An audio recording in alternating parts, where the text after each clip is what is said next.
tanahnya bulat. Ini 2000. Di balik hamparan sawah yang hijau dan udara pedesaan yang sejuk, berdirilah Dusun Ngunut Kidul. Terletak di Desa Kelor, Kecamatan Karangmojo, Kabupaten Gunung Kidul. Dusun ini dikenal sebagai wilayah yang asri dengan masyarakat yang ramah dan menjunjung tinggi nilai kebersamaan. Dengan luas sekitar 77 hektar, Dusun Ngunut Kidul dihuni oleh 211 kepala keluarga, yang sebagian besar bermata pencaharian sebagai petani dan pelaku usaha kecil. Berbatasan dengan Dusun Ngunut Lor di utara, Dusun Selamatan di selatan, lokasi dusun ini mudah dijangkau dengan akses jalan yang memadai. Semangat gotong royong menjadi bagian penting dalam kehidupan sehari-hari, tercermin melalui berbagai kegiatan sosial dan budaya yang terus dilestarikan. Dusun Ngunut Kidul bukan hanya sebuah wilayah administratif, tetapi rumah yang penuh cerita. Saya Dukuh Ngunut Kidul, nama saya Suroto. Saya sebagai Dukuh Ngunut Kidul sudah menjabat selama 16 tahun. Untuk luas wilayah di Padukuhan Ngunut Kidul itu ada 77 hektar, terdiri dari tanah sawah dan tanah tegal. Jumlah penduduk di Padukuhan Ngunut Kidul ada 211 kakak. Lalu jumlah jiwanya ada 667 jiwa dan terdiri dari 6 RT. Untuk kegiatan rutin di Padukuhan Kidul warganya itu ada yang PKK, posyandu, lalu kegiatan pertemuan RT. Mata pencarian warga Ngunut Kidul itu mayoritas petani, karena Padukuhan Ngunut Kidul itu ada 2 lahan, yang satu lahan tegal, yang satu lahan sawah. Untuk yang lalu ada yang peternak, ada yang tukang, ada yang punya usaha UMKM, itu juga berjalan. Jamu instan ada, olahan makanan daun kelor ada yang jamu tradisional ada, dan macam-macam. Itu banyak sekali UMKM di Ngunut Kidul. Untuk fasilitas pendidikan, kebetulan PKK Desa Kelor itu kan punya TK. Kebetulan tempatnya ada di Padukuhan Kidul. PAUD juga ada, walaupun PAUD masih nempat di Balai Padukuhan, dengan harapan mudah-mudahan besok PAUD di Ngunut Kidul punya gedung dan tempat sendiri.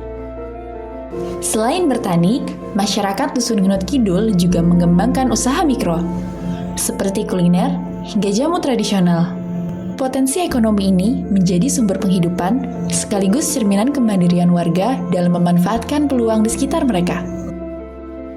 Ya, perkenalkan, nama saya Iksan Repai. Saya tinggal di Dusun Ngunut Kidul, Kelor Karangmojo, Gunung Kidul. Ya, awal mula saya ingin mengikuti jejak tetangga saya, itu pas nanah. Saya buka sekitaran pertengahan tahun 2022. Bubur ayam di sini itu bedanya tergantung pada toppingnya. Kalau di sini itu biasanya toppingnya itu cuma kuah santan sama tahu gitu doang. Kalau saya kan ngikut di khasnya Jakarta. Jualannya itu di Komplek Pasar Munggi Semanung. Mulai habis subuh. Tantangannya itu ketika bahan pokok itu pada naik. Itu sangat menantang, karena kalau mau mengikuti harga naik itu kesulitan kalau di desa, beda sama di kota. Harapannya bisa dapat tempat yang pas, nyaman, jadinya enak. Kalau ada orang yang makan di situ bisa enak, gimana ya, nggak risih apa gimana ya. Ya, awalnya kita cuman paling keripik 1 longsong atau 2 longsong gitu, terus kita bungkusin pakai kecil-kecil itu, kita titipkan di warung toh, nanti beberapa gitu. Karena setelah lakunya lumayan, jadi kita mencoba untuk belinya agak bervarian gitu. Terus kita beli macam-macam, ada keripik, ada basreng, ada kue-kue kering kayak gitu. Kalau di sini yang bermacam, yang pedas-pedas itu loh Mbak, seperti bastik goreng yang pedas, kayak basreng pedas, terus kerupuk seblak kayak gitu ya.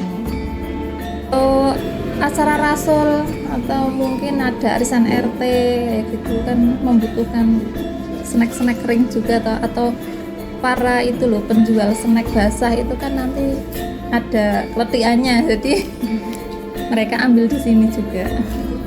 Kalau online paling kita cuman pasang WhatsApp, story WhatsApp itu aja Mbak, atau mungkin kita share di TikTok, cuman semacam itu aja.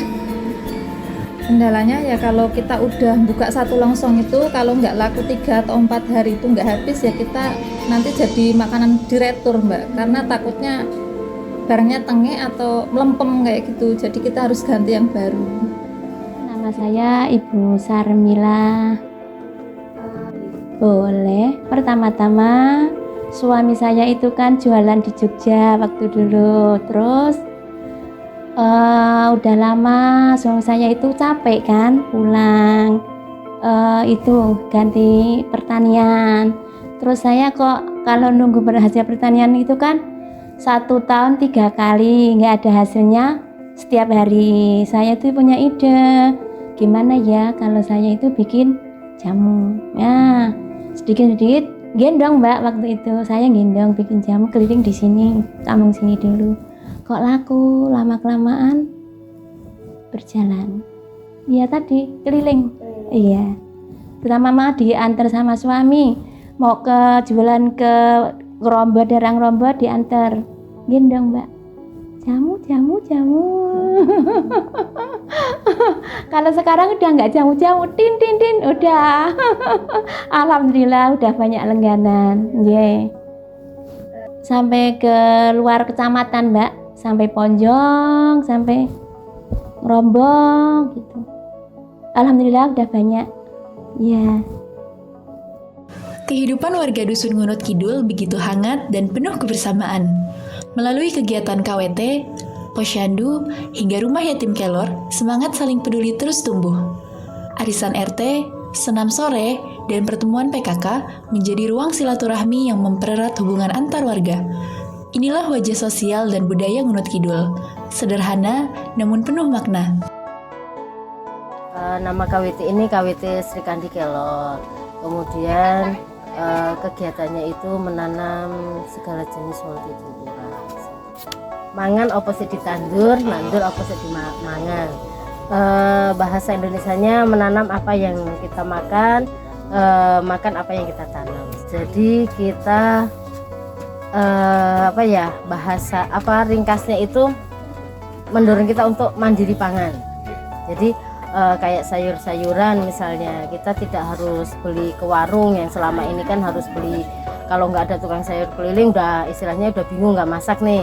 Tapi kalau kita punya entah di demplot entah di pekarangan masing-masing, kalau kita menanam sayur kita tidak kebingungan. Selain itu era sekarang kan lagi susah uang ya, jadi harus ibu rumah tangga harus pinter-pinternya untuk menata manajemen rumah tangganya seperti itu. Jumlahnya Posyandu, jumlah balita itu ada 20. Ya, jumlah balita anak yang ada di Ngunut Kidul ya semuanya itu ada 21 anak. Dari mulai umur 0 sampai itu bertahap itu Mbak. Soalnya yang umur 0 sampai 6, dari 0 sampai 6 bulan, yang 6 bulan sampai 11 bulan, yang 12 bulan sampai 24 bulan, yang 25 sampai 59 bulan. Soalnya itu kan untuk pemberian vitamin dan gitu. Soalnya kalau dicampur kan susah mau ngasihnya. Iya, sama vitaminnya kan beda-beda. Kalau yang umur segitu kan kalau di di kelompok-kelompok itu kan mudah gitu loh hasilnya. Sekali kan untuk bisa tahu anak itu turun naiknya berat badannya, kita bisa pantau gizinya. Ya pertama ya pendaftaran, terus penimbangan, terus ya itu lanjut pengukuran langsung ke MT di Balai Dusun Ngunut Kidul. Setiap bulan, setiap tanggal 7. Iya. Sangat antusias sekali. Itu sebelum aku lahir udah ada posyandu. Udah ada. Iya, sangat mendukung sekali. Sekali waktu juga dari desa ngasih PMT buat balita. Saya Arif Nurjayanto, latar belakang lahiran di Gunung Kidul. Alhamdulillah saat ini menetap di Gunung Kidul juga. Untuk Yayasan Rumah Yatim Kelor itu berdiri pada tahun 2013, tapi alhamdulillah pada saat ini sudah menerima SK dari Kementerian Hukum dan HAM pada tanggal 16 Agustus tahun 2016. Latar belakang Yayasan Rumah Yatim Kelor ini pertama mengampu 10 anak terdiri dari yatim dan piatu, dan kemudian berkembang untuk sampai saat ini menjadi 25 anak yang notabene 80% yatim dan piatu, ada juga yang yatim piatu, dan 20% duafa yang memang betul-betul membutuhkan.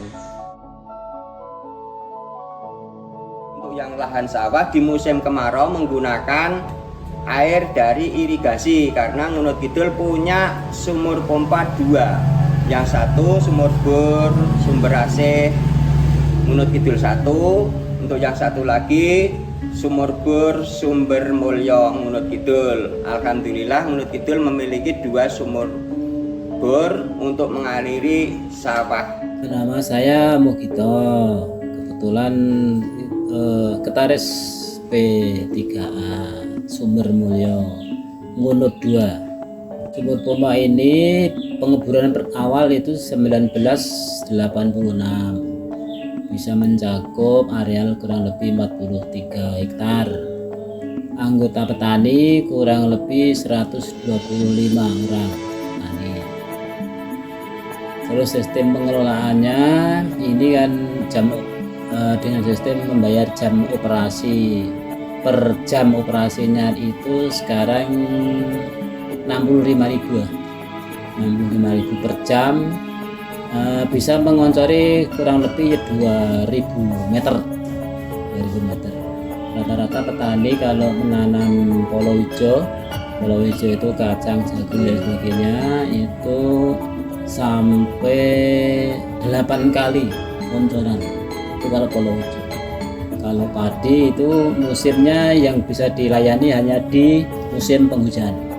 Ini membantu ketika ada hujannya tidak lancar, itu dibantu dengan bocoran sumber pompa itu. Masyarakat khususnya saya sendiri juga merasakan kita di lahan yang biasanya setahun 2 kali, ini dengan adanya sumur bor ini tertolong sekali untuk meningkatkan produksi pangan. Ya biasanya kalau dengan adanya sumur bor ini kita yang kena ya, yang lahannya kena aliran dari sumur bor ini, kita bisa panen padi 2 kali, dan nanti untuk yang ketiga ini bisa palawija, bisa kacang tanah atau jagung biasanya. Jadi alhamdulillah manfaat sekali dengan adanya sumur bor yang ada di wilayah kami.